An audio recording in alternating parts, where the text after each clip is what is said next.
stands here in Waipu, as it has done for the past 118 years. It is one of the few remaining examples of colonial architecture in the town centre and provides a link to the past. The old house was originally built as a teacher's residence in the 1860s.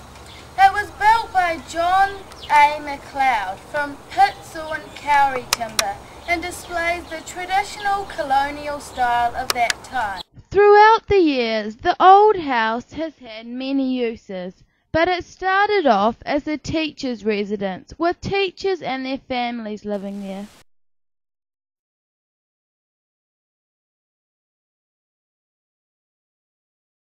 I lived there from when I was 7 until I was 17. I was married from that house. The old house was the first schoolhouse in Waipu and belonged to the Education Board at that time. One of the families that lived there while it was a schoolhouse was the Wright family. They moved in 1957. This group of hippies started up a craft cooperative and opened a craft shop in the old house. In the 70s, the old house was threatened. It was about to be demolished. The council had taken over ownership and wanted to build public toilets in its place. But thanks to a group of hippies, as they called themselves, the old house was put to a new use.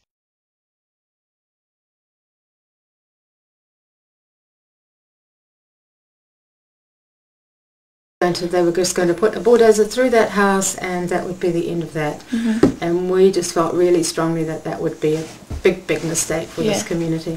And also when we spoke to some of the other much older people at the time, because we were actually quite young at the time, the older people were very, very keen that we support it because they sort of remembered the history more than we did actually. And we thought it would be very sad to lose that piece of the Waipu heritage, because it sits so beautifully in that, next to the church, and it matches the other buildings.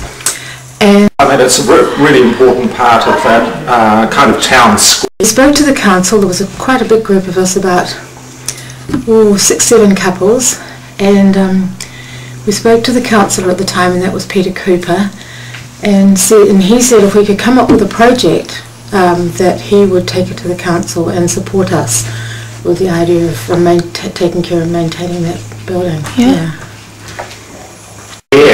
I guess you could call it, on one side by the museum, the church at the back, and the old house, and of course the hall on the other side. So it provides a really important closure to that piece of public space, becoming more and more important to people around Waipu as other developments go on around town. At the time, it made a very big impact on the community because so many people were able to sell their things there, and it remained a nice focus for a particular group, particularly new people to the community. They were able to sort of, find something that they could do, and they could help, and they could volunteer in this and this.